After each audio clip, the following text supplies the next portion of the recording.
Assalamualaikum warahmatullahi wabarakatuh. Innal hamdalillah nahmaduhu wa nasta'inuhu wa nastaghfiruh wa na'udzu billahi min shururi anfusina wa min sayyiati a'malina. May yahdihillahu fala mudilla lahu wa may yudlil fala hadiya lahu. أشهد أن لا إله إلا الله وحده لا شريك له وأشهد أن محمدا عبده ورسوله يا أيها الذين آمنوا اتقوا الله حق تقاته ولا تموتن إلا وأنتم مسلمون يا أيها الناس اتقوا ربكم الذي خلقكم من نفس واحدة وخلق منها زوجها وبث منهما رجالا كثيرا ونساء واتقوا الله الذي تساءلون به والأرحام إن الله كان عليكم رقيبا يا أيها الذين آمنوا اتقوا الله وقولوا قولا سديدا يصلح لكم أعمالكم ويغفر لكم ذنوبكم ومن يطع الله ورسوله فقد فاز فوزا عظيما أما بعد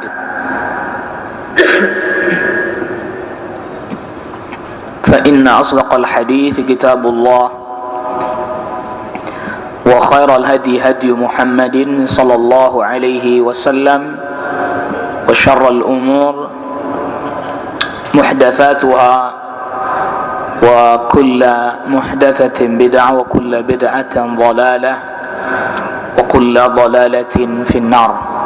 Ma'asyiral hadirin, jamaah sekalian yang mudah-mudahan kita semua selalu dirahmati oleh Allah Subhanahu wa taala.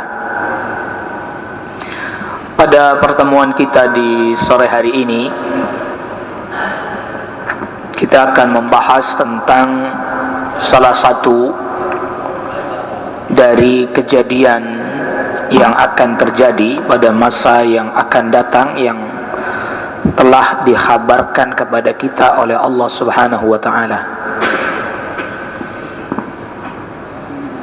Bahkan Allah Subhanahu wa taala telah menyebutkan kejadian ini di dalam Al-Qur'an, di dalam surat Al-Kahfi, yang kita dianjurkan oleh Rasul sallallahu alaihi wasallam untuk membacanya pada setiap malam Jumat atau pada hari Jumat. Dalam suratul Kahfi, mulai dari ayat yang mengkisahkan tentang Dzulqarnain. Ini tepatnya kita mulai bisa lihat ayat yang ke-93, hatta idza balagha baina as-saddaini wajada min dunihima qauman la yakaduna yafqahuna qawla. Ya, sampai 99.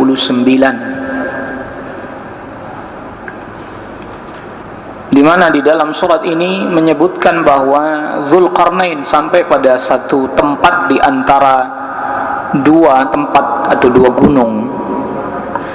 Didapati di sana satu kaum yang tidak memahami perkataan.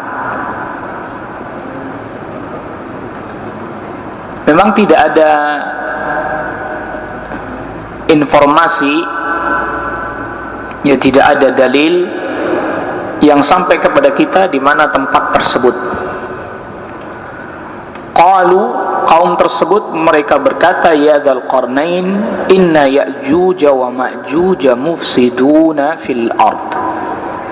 Mereka berkata, wahai Dzulqarnain, sesungguhnya Ya'juj wa Ma'juj mereka berbuat kerusakan di muka bumi.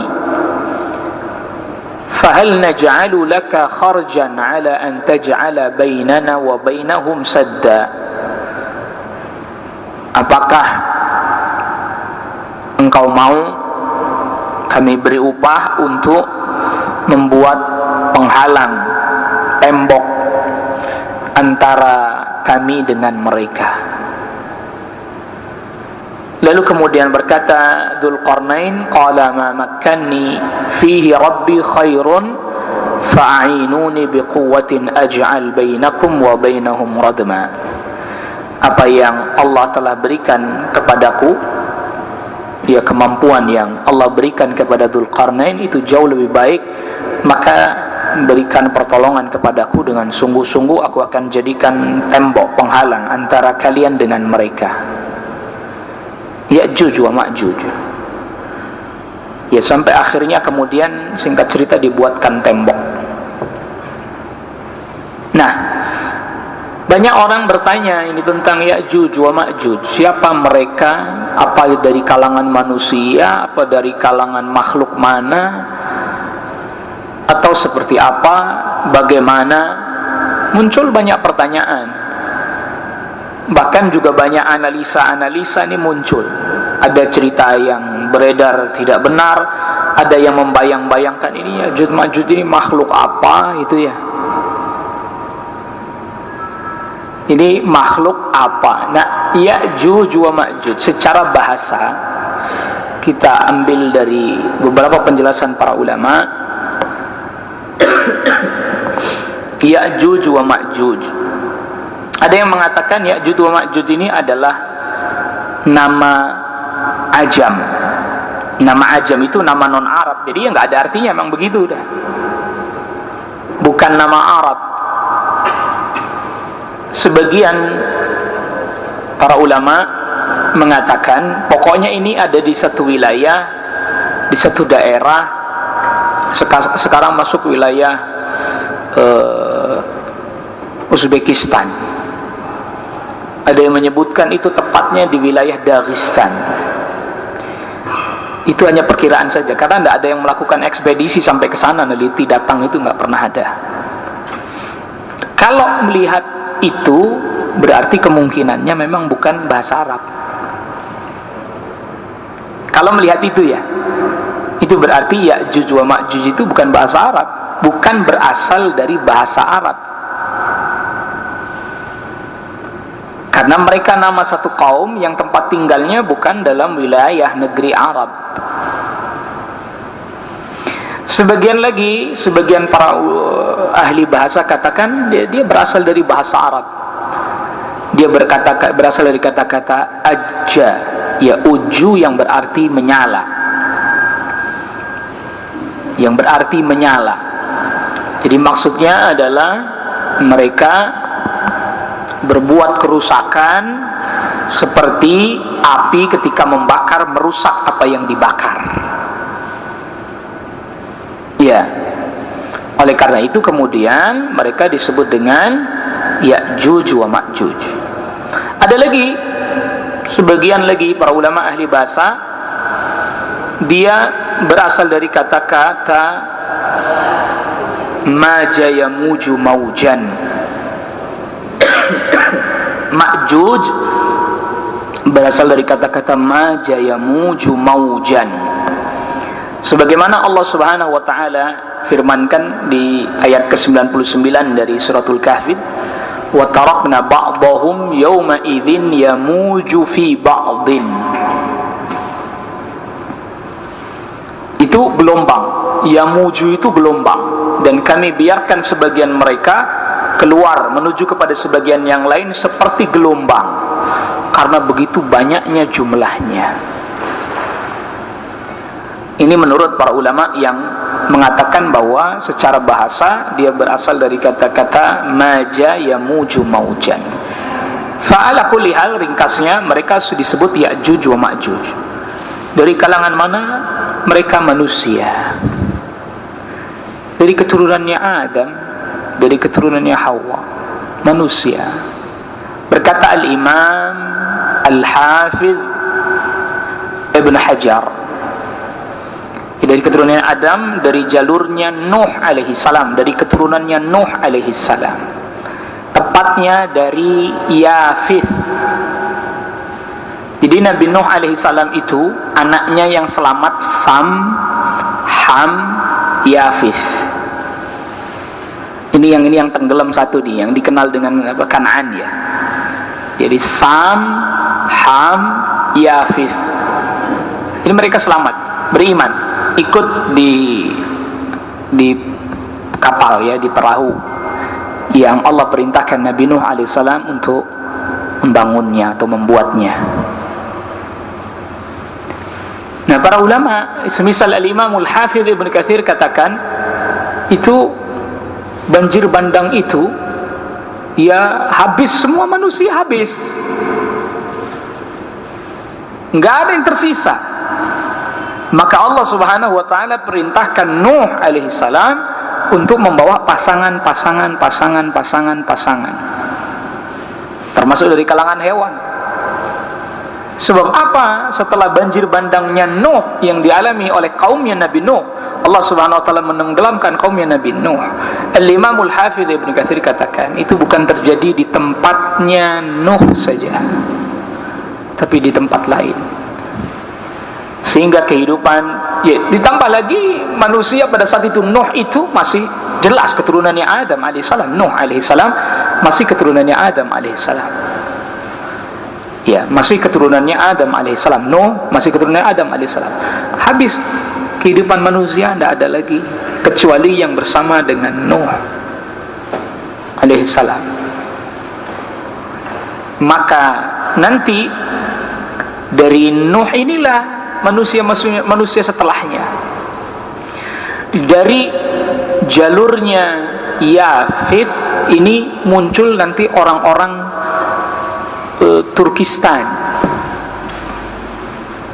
bukan orang Turki lain, Turkistan ya, pokoknya yang Uzbekistan, Dagestan, Kazakhstan, termasuk Mongol, Tatar, itu muara nasabnya sampai ke Yafith.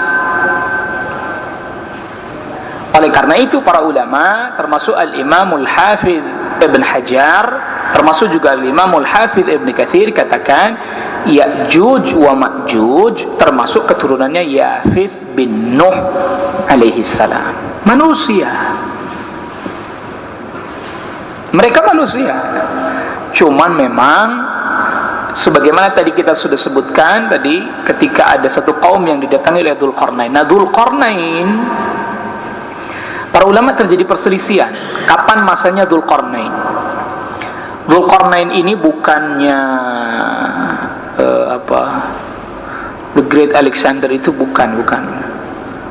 Ya, Dzulqarnain kekuasaannya, kalau yang Great Alexander sampai menguasai Mesir, yang kemudian disebut ada satu wilayah di Mesir disebut Alexandria, Iskandaria, itu yang menguasainya disebut juga Dzulqarnain, tapi bukan yang itu. Kalau yang itu kufur, ini iman. Yang kekuasaannya timur barat dikuasai, bukan hanya sekedar beberapa wilayah saja. Dan raja yang menguasai dunia seperti ini hanya dua. Yang iman Dzulqarnain, yang kufur disebut-sebut Bukhtanasar, Nabukadnezar, Raja Babylon. Nah, ini berarti ini terjadi perselisihan di antara para ulama. Dzulqarnain itu kapan dia berkuasa? Terjadi perselisihan. Apakah dia sebelum masanya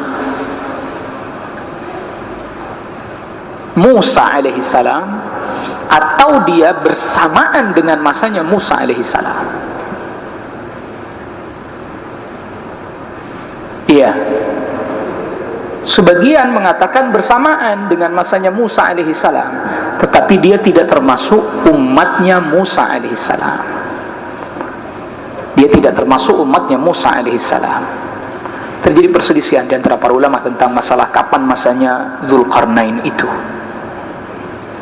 Nah, katakanlah kita ambil misalnya, dan dia tidak termasuk Bani Israel. Dia tidak termasuk Bani Israel. Nah, katakanlah kita ambil bahwa Dzulqarnain ini di masanya Musa alaihissalam, atau lebih awal lagi, sebelum Musa alaihi salam.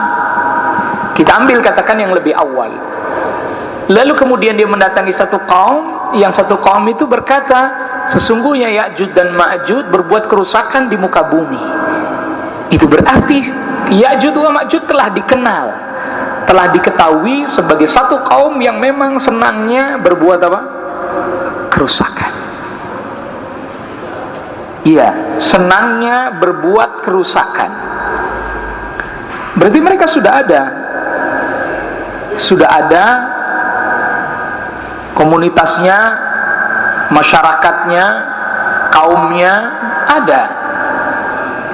Yang lalu ketika pada masanya Dzulqarnain, Allah Jalla wa'ala berikan kepada Dzulqarnain kemampuan, ilmu, kekuatan juga tentunya untuk ditutup, dipakai kalau kayak kita lempengan besi baja yang lalu kemudian diisi dengan perunggu dan berbagai macam logam yang tidak akan pernah bisa ditembus oleh mereka sampai pada waktu yang Allah Subhanahu wa taala kehendaki.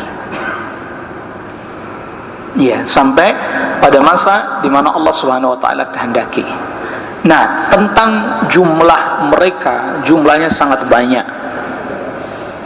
Rasulullah SAW sabdakan dalam hadis yang sahih diriwayatkan oleh Al-Imam Al-Bukhari dari sahabat Abi Sa'id Al-Khudri radhiyallahu an, Rasulullah SAW bersabda, yaqulullah ta'ala ya Adam, Allah Subhanahu wa ta'ala berkata kepada Adam alaihissalam, fayaqulu labbaik wa sa'daik. Adam pun menyambut panggilan Allah Rabbul Alamin, ya wal khairu fi yadaik, segala kebaikan ada pada kedua tanganmu, akhrij ba'than nar, keluarkan rombongan yang akan masuk dari neraka. Wa ba'thun nar, apa itu rombongan yang akan masuk neraka? Min kulli alfin, dari 1000, tis'umi'atin wa tis'ah wa tis'in, dari 1000 yang masuk neraka itu 999.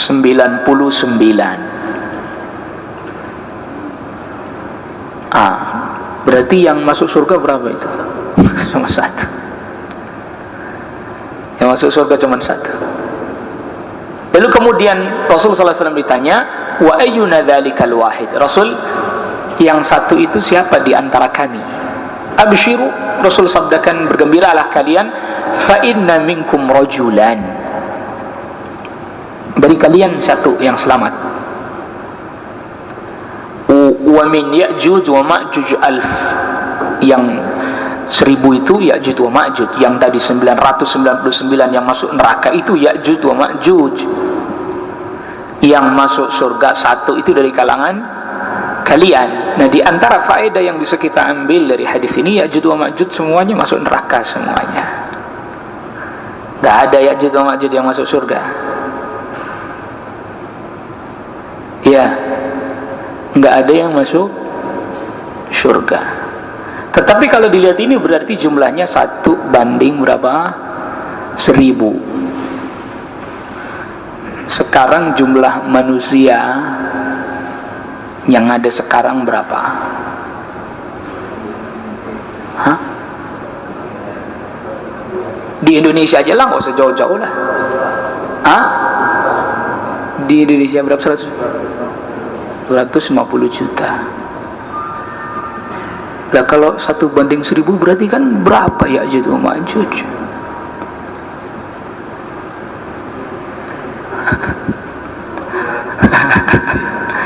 Iya. Iya. Cuman itu sampai sekarang jadi pertanyaan para ilmuwan, nggak pernah kami dapati itu. Iya kan? Nggak pernah ada yang tahu, sampai sekarang tidak pernah ada yang tahu persis tempatnya di mana. Mereka manusia. Ada beberapa ilmuwan mengatakan dia itu dari kalangan manusia zaman dahulu, dan tapi semuanya nggak pernah ada bukti, cuman spekulasi semua. Itu bukan manusia pada masa Adam katanya. Itu semuanya spekulasi loh. Jelas-jelas ini para ulama sebutkan Ya'juj wa Ma'juj dari keturunannya Nuh alaihissalam. Nuh alaihissalam manusia seperti Adam, bahkan jauh generasinya setelah Adam alaihissalam. Tapi memang jumlahnya begitu besar. Makanya dalam riwayat yang lain Rasulullah SAW sabdakan, ini hadis diriwayatkan diantaranya oleh At-Tayalisi dalam musnadnya dan juga oleh Al-Hakim, bahwa Ya'juj wa Ma'juj min waladi Adam. Ya'juj wa Ma'juj dari keturunannya Adam alaihissalam. Wa annahum law ursilu ilan nas la afsadu alaihim ma'aishahum. Kalau seandainya mereka dibiarkan oleh Allah Subhanahu wa taala untuk bercampur dengan manusia yang lain, niscaya akan merusak kehidupan manusia yang lain. Wala yamuta minhum ahadun, tidak akan mati salah seorang di antara mereka illa taraka min dzurriyyati alfan fasaidan. Tidak akan mati satu orang dari mereka kecuali meninggalkan keturunan 1000 lebih. Jadi dia punya keturunan 1000 lebih baru dia mati. Berarti usianya juga lebih panjang dibandingkan manusia. Jadi dia nggak akan mati kecuali meninggalkan keturunan 1000 lebih baru dia mati. Berarti kan usianya panjang ya. Di sini ada yang punya keturunan udah 1000 lebih baru mati dia. Jadi misalnya anak plus cucu plus ke bawah 1000 baru dia mati. Ada di sini begitu? Nggak ada. Memang tidak Allah takdirkan begitu. Iya. Berarti usianya panjang. Usianya panjang, jumlahnya banyak. Angka kelahiran tinggi, tidak kenal KB mereka itu. Nah, yang selalu jadi pertanyaan sampai hari ini, yang selalu jadi pertanyaan sampai ini, para ilmuwan nggak pernah tahu kok bisa ada masyarakat dengan jumlah komunitas yang besar, banyak, terisolasi dari kehidupan manusia. Pertanyaan, teknologi mungkin nggak masuk mereka, nggak kenal mereka teknologi. Kok bisa ada satu masyarakat tidak terdeteksi, terisolasi, tapi bisa hidup? Dan itu di bumi, bukan di planet lain. Jawabannya, wa ma utitum minal ilmi illa qalila. Kalian tidaklah diberikan ilmu kecuali sedikit. Itu jawabannya. Ya, kalau hal-hal yang ada di bumi saja masih banyak yang tersembunyi dari kita. Di muka bumi, bukan di dalam bumi. Banyak yang tersembunyi dari kita, yang kita tidak tahu. Apalagi hal yang gaib. Ini kan depan mata, orang bisa cek, bisa tahu, tapi nggak pernah ada. Hatta para ulama juga nggak pernah melakukan ekspedisi untuk mendatangi tempat itu. Nggak pernah ada. Ilmuwan barat apalagi. Karena ini informasi tentang Ya'juj dan Ma'juj dalam kitab-kitab terdahulu yang tersisa sekarang yang bisa dilihat sangat minim. Sangat minim, sangat sedikit sekali. Iya, hadis-hadis banyak. Ayat Al-Quran tadi, diantaranya tadi di surat Al-Kahfi ada, terus kemudian di surat Al-Anbiya mulai ayat 96, ayat 97.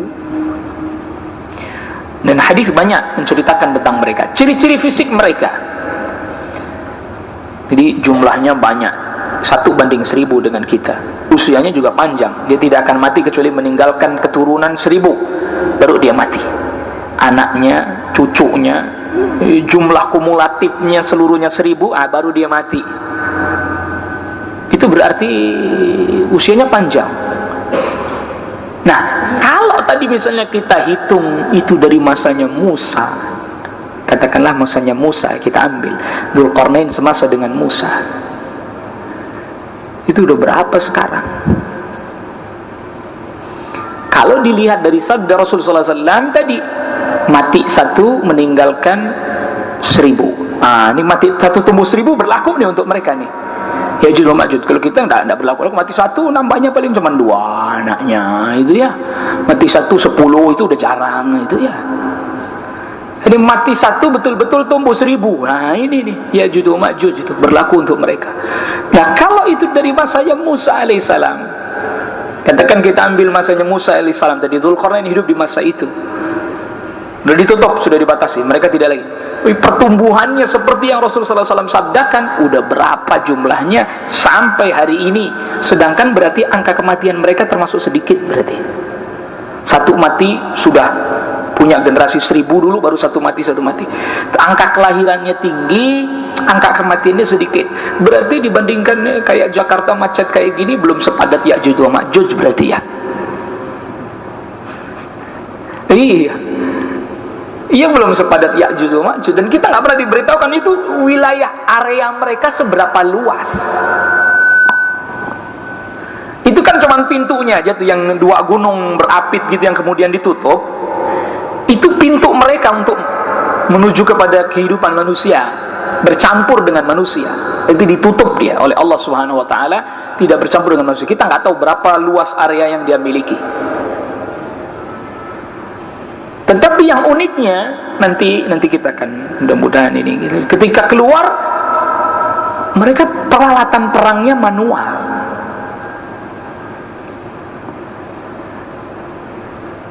Iya, peralatan perang mereka manual, pedang,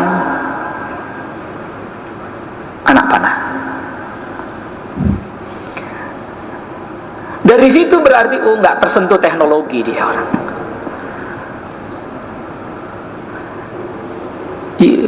Sampai sekarang mungkin ada sebagian orang yang bertanya-tanya, terus kehidupannya kayak apa? Nggak dikasih tahu sama kita, udah selesai, habis sudah urusannya. Kalau dikasih tahu baru kita sampaikan. Itu tadi, kita tidak diberi ilmu kecuali hanya sedikit tentang manusia, hanya sedikit. Ini ada manusia lain yang tidak pernah diteliti. Masa iya sih? Mesti orang kan berkata, masa iya di zaman yang kayak begini ada orang yang sampai tidak tersentuh teknologi sama sekali? Dari zamannya, kalau dihitung dari zamannya Dzulqarnain sampai hari ini, masa iya nanti sampai menjelang hari kiamat? Mereka kan nanti baru keluar menjelang hari kiamat.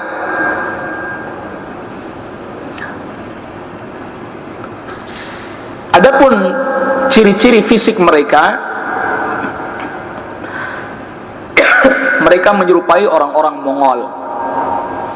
Wajahnya mirip seperti wajahnya orang-orang Mongol. Matanya sipit, siwarul uyun. Ya, lalu kemudian rambutnya hitam tapi kemerah-merahan. Ya, hitam kemerah-merahan. Iradul wujuh, wajahnya lebar. Oh bukan, itu kuning itu. Itu kuning, bukan hitam kemerah-merahan, lain. Kalau itu kuning itu. Oh enggak, itu juga bukan hitam kemerah-merahan itu. Enggak, lain, bukan begitu, bukan hitam. Tadi ada hitam, dia rambutnya hitam tapi kemerah-merahan gitu, ketika kena sinar matahari kayak merah begitu. Iya, itu mah karena kejemur ya. Belanda Depok. Ya, wajah mereka seperti tameng yang dilapisi daging. Maksudnya wajahnya bulat, lebih lebar, dan tadi tebal tulangnya kelihatan itu, lalu kemudian dilapisi, keras lah pokoknya. Wajahnya orang Mongol ya, gitu. Wajahnya orang Mongol itu ya, itu Rasulullah SAW sebutkan di dalam beberapa hadis. Ya, termasuk hadis yang diriwayatkan oleh Imam Ahmad. Nah, ini diantara ciri-ciri. Jadi manusia ini, Rasulullah SAW sebutkan manusia ini. Bukan makhluk asing ini, bukan. Manusia. Jadi kita jangan dibawa hayalan-hayalan, wah ini jangan makhluk aneh. Ada di beberapa riwayat yang nggak sahih, katanya Ya'juj Ma'juj itu makhluknya kecil-kecil gitu, kayak jenglot. Iya, orang nggak takut lah manusia kalau cuman kecil-kecil kayak jenglot begitu, ngapain? Dzulqarnain, mereka bikin kerusakan orang kecil-kecil. Ini ada beberapa riwayat ini nggak sahih. Ada yang nyebutkan itu tadi kecil-kecil kayak jenglot, paling tingginya cuman sejengkal, 2 jengkal. Kan jenglot itu kan. Mana ada orang takut sama jenglot? Ya, orang sekarang aja pada takut. Jadi mereka itu makhluk yang besar-besarnya manusia yang besar, tinggi besar, kemudian tadi memiliki wajah kayak orang Mongol gitu, rambutnya hitam kemerah-merahan, dan mereka memang ahli bertarung. karena hidup di satu tempat yang keras kehidupannya, ekstrim ya. Ya, bayangkan kalau kita baca catatan sejarah bagaimana Genghis Khan menyerang kaum muslimin. Enggak sanggup kaum muslimin memerangi mereka. Bahkan Rasulullah SAW sudah pernah berpesan, jangan perang lawan orang-orang yang seperti itu, orang-orang Turkistan. Rasul nyebutnya Turk, itu artinya Turkistan. Jangan aja perang sama mereka orang. Kenapa? Kalah. Maka zamannya Muawiyah bin Abi Sufyan pernah kaum muslimin perang sama mereka, menang. Lalu kemudian diberitahukan waktu itu khalifahnya Muawiyah bin Abi Sufyan jadi khalifah. Beliau diberitahu, lalu kemudian beliau bilang, menang, besok jangan lagi perangi mereka. Beliau menghindar, jangan perang lawan mereka. Kenapa? Aku pernah mendengar Rasulullah SAW, siapapun yang perang lawan mereka kalah. Itu belum Ya'juj wa Ma'juj. Dari sisi ciri-ciri fisik mirip, tetapi belum Ya'juj wa Ma'juj. Bayangkan saja Genghis Khan yang belum Ya'juj wa Ma'juj dan bukan Ya'juj wa Ma'juj, ketika dia masuk negeri-negeri Islam, bukan cuma Irak, bukan cuma Baghdad, itu sampai ke Syam, luluh lantak, habis semuanya. Nggak mampu kaum muslimin menghadapi mereka, hancur semuanya. Itu bukan Ya'juj wa Ma'juj. Bagaimana kalau Ya'juj wa Ma'juj?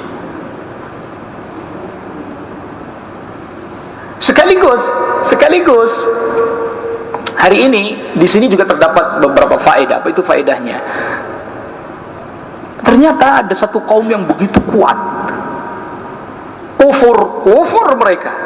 Kufur, congkak, sombong, kuat, dan tidak akan pernah bisa dilawan oleh manusia manapun. Dan mereka belum keluar. Jadi kalau sekarang ada negara adik kuasa, itu tidak usah ini lawan Ya'juj wa Ma'juj, nggak ada apa-apanya itu. Belum apa-apanya. Maka ini kejadiannya, Ya'juj wa Ma'juj diizinkan keluar oleh Allah Subhanahu wa taala setelah Nabiullah Isa alaihi salam membunuh Dajjal. Itu dulu. Lalu kemudian Mahdi wafat, yang memimpin kaum muslimin pada saat itu Nabi Isa alaihi salam. Ini sudah tanda besar nih. Ya, sudah tanda besar. Yang memimpin pada saat itu adalah Nabi Isa alaihi salam, yang memimpin kaum muslimin pada saat itu Nabi Isa alaihi salam. Karena pemimpinnya Al-Mahdi sudah wafat. Nah, ketika itu baru kemudian Allah izinkan mereka keluar. Sebagaimana hadis yang panjang yang diriwayatkan oleh sahabat An-Nawas ibn Sim'an radhiyallahu an. Hadis ini diriwayatkan oleh Imam Muslim dalam sahihnya. Ketika Ya'juj dan Ma'juj keluar, idz auhallah ila Isa anni qad akhrajtu ibadan li la yadan li ahadin biqitalihim. Sesungguhnya Allah wahyukan kepada Nabi Isa, sesungguhnya aku akan mengeluarkan hamba-hamba yang tidak ada satu pun orang yang mampu memerangi mereka.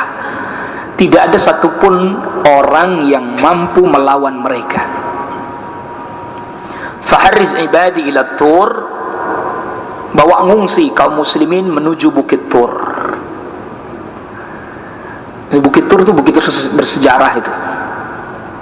Dia tempat ibadahnya Musa alaihissalam, dipanggil oleh Allah Rabbul Alamin, termasuk tempat pengungsiannya kaum muslimin juga nanti ketika Ya'juj dan Ma'juj keluar. Ketika Ya'juj dan Ma'juj keluar, ya sebelum itu tentunya, sebelum sampai wilayah itu. Jadi kalau menurut perkiraan kita tadi, kita sudah sebutkan dia wilayahnya daerah Kazakhstan, berarti Asia Tengah. Mereka bergerak menuju ke setiap tempat karena jumlahnya banyak. Ya, maka yang di dalam surat Al-Anbiya ayat ke-96, hatta idza futihat Ya'juj wa Ma'juj wa hum min kulli hadabin yansilun, sehingga ketika dibuka itu pintunya Ya'juj dan Ma'juj, mereka keluar dari setiap penjuru. Nah, mulai hari ini mereka berusaha menjebol tembok itu. Ya, Rasulullah SAW sabdakan ketika beliau masih hidup, futihal yawm min radmi Ya'juj wa Ma'juj mithla hadhihi. Hari ini kata Rasulullah SAW, bolong dari temboknya Ya'juj wa Ma'juj segini. Nah gitu. Nah Rasulullah SAW sebutkan kalau sudah dia gali, udah bolong nih, besok kita bisa gali lagi nih, kita bisa jebol. Ketika mereka kembali itu utuh lagi. Terus seperti itu sampai pada harinya, hari Allah kehendaki mereka keluar. Misalnya hari ini mereka berusaha jebol, udah bolong itu, pemimpinnya bilang, insya Allah besok bisa kita jebol nih. Besok balik lagi, tetap seperti itu, seperti kemarin mereka bolong, yang akhirnya mereka bisa menembusnya.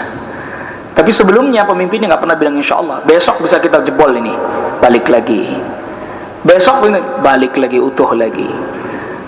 Nah, dulu mungkin kita sempat ada informasi karena balik lagi karena dengar suara adzan. Nggak tahu nih, nggak ada dalilnya dari mana ini. Saya dulu sempat diceritain, Ya'juj Ma'juj jebol gitu, terdengar suara adzan, balik lagi, utuh lagi. Tidak ada dalilnya itu.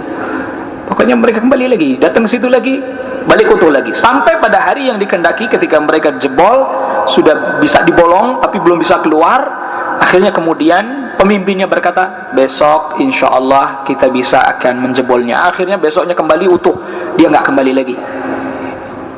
Akhirnya kemudian bolong, lantas kemudian mereka pun keluar. Nah ketika keluar, tadi jumlahnya banyak, besar,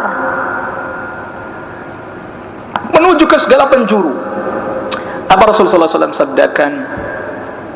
Fayamurru ulaika ala, sampai mereka melewati satu buhairah. Buhairah itu danau, Buhairah Tabariyah, sekarang disebut Tiberias. Tiberias di Palestina. Mereka minum, jadi rombongan yang lewat situ pertama kali minum, lewat lagi minum, lewat lagi minum, terus sampai rombongan yang belakangan lewat, bukannya masih ada air kayaknya, kok habis, diminum sampai habis.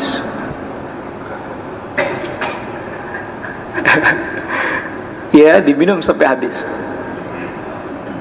Yang lalu kemudian dikepung, Nabi Isa dan kaum muslimin dikepung pada saat itu. Dikepung, ngungsi di Bukit Tur, dikepung sama mereka.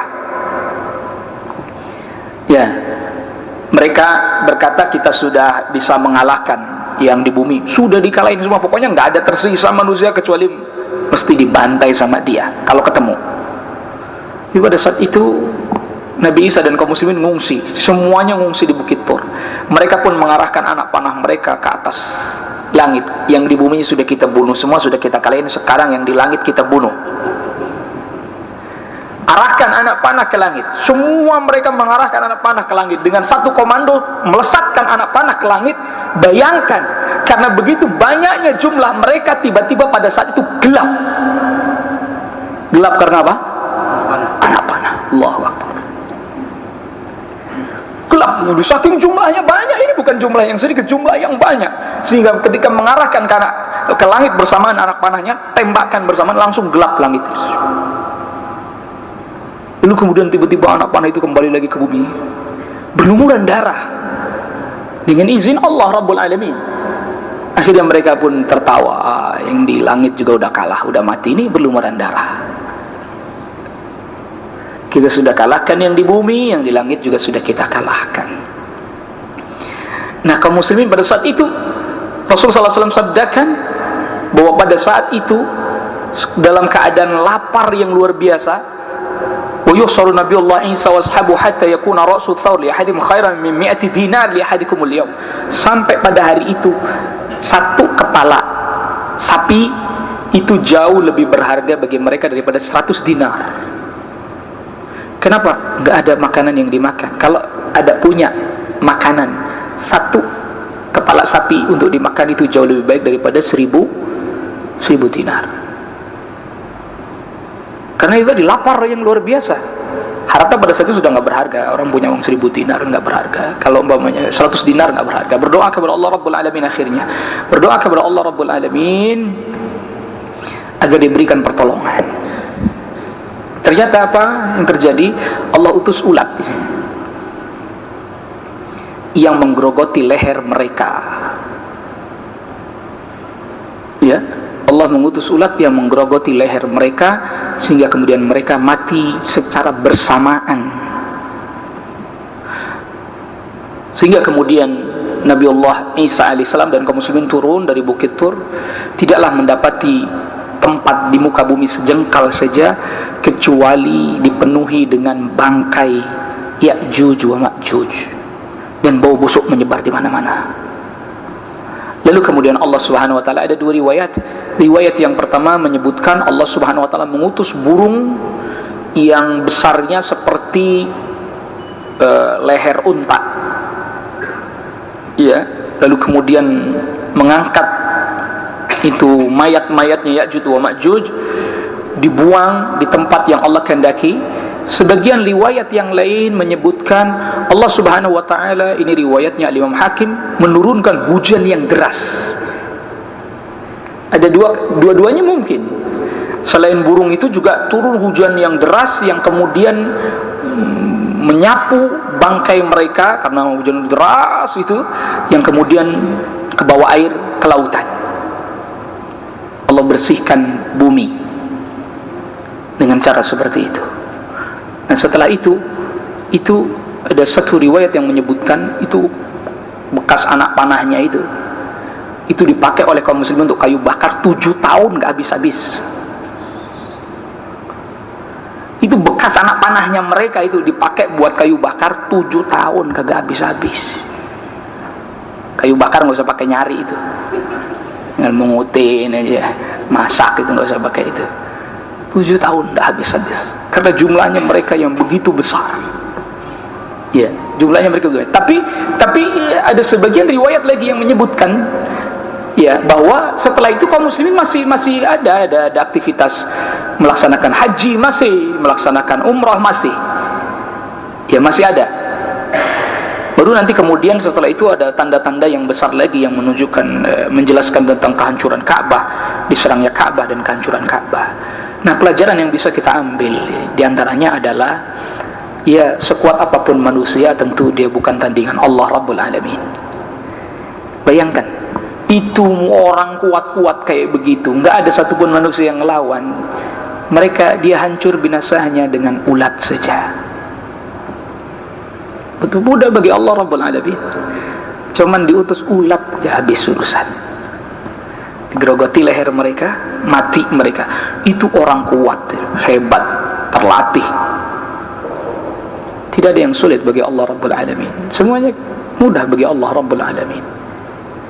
Nah, pelajaran yang bisa kita ambil ya, memang masa-masa kaum muslim mesti mengalami masa-masa sulit, di mana dia tidak bisa menghadapi musuhnya dengan senjata, dengan kekuatan, tidak bisa. Seperti itu tadi yang dialami pada masa itu. Terus apa tadi yang dilakukan oleh kaum muslimin? Berdoa. Itu yang sering kita lupa.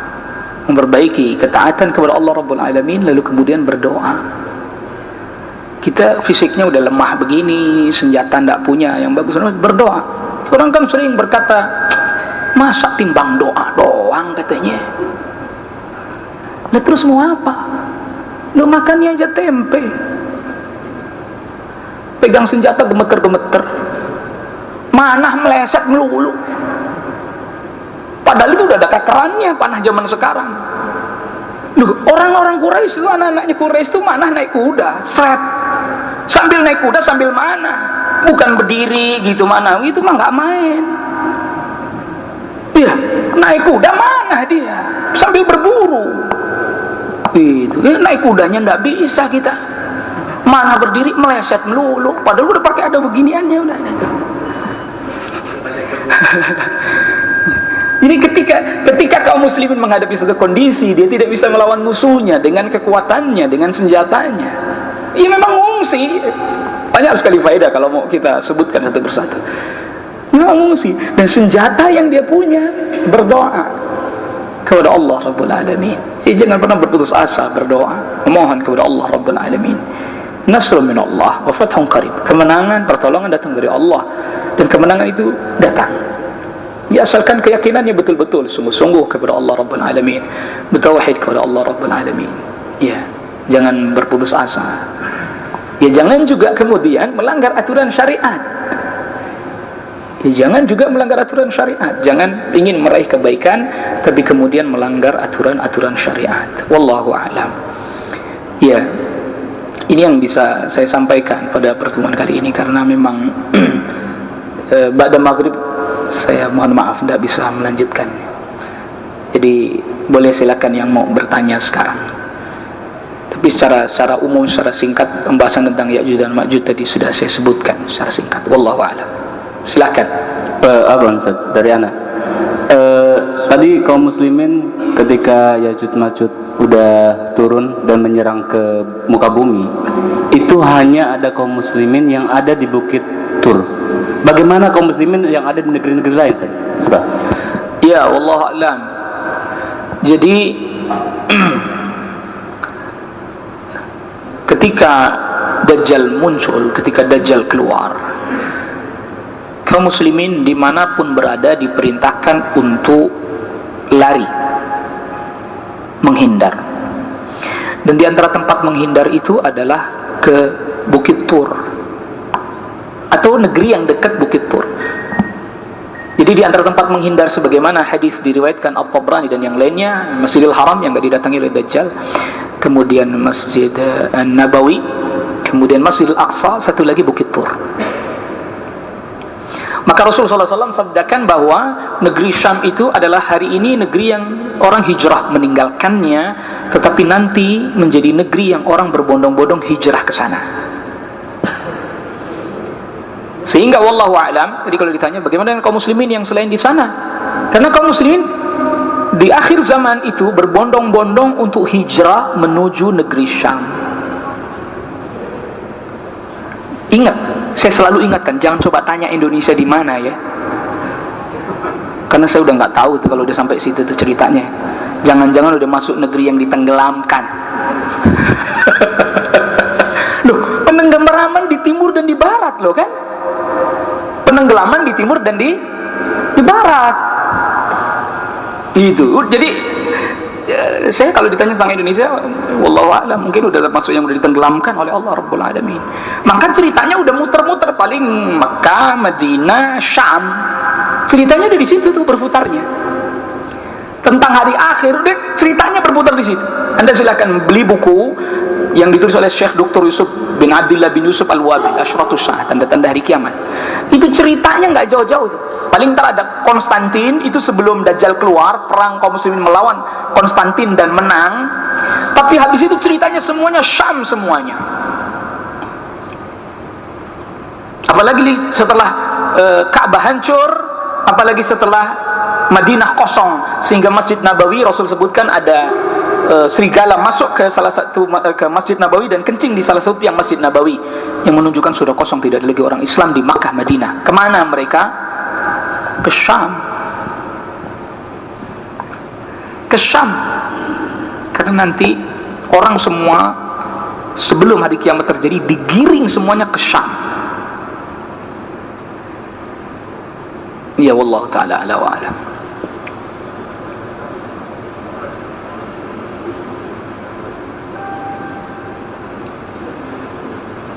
Silakan, ada lagi. Dan itu tadi memang mungkin masih belum ada bayangannya, karena memang panjang itu, panjang. Mudah-mudahan nanti ba'da Ramadan kita bahas itu. Tapi urutannya harus lewat mati dulu ya, jangan langsung kiamat belum mati. Iya. Nggak ada. Alhamdulillah kalau nggak ada. Udah maghrib. Ya, baik. Ini yang bisa saya sampaikan pada pertemuan kita kali ini. Wassallallahu ala nabiyina Muhammadin wa alihi wasallam. Subhanakallah bihamdik, asyhadu an la ilaha illa anta, astaghfiruka wa atubu ilaik. Assalamualaikum warahmatullahi wabarakatuh.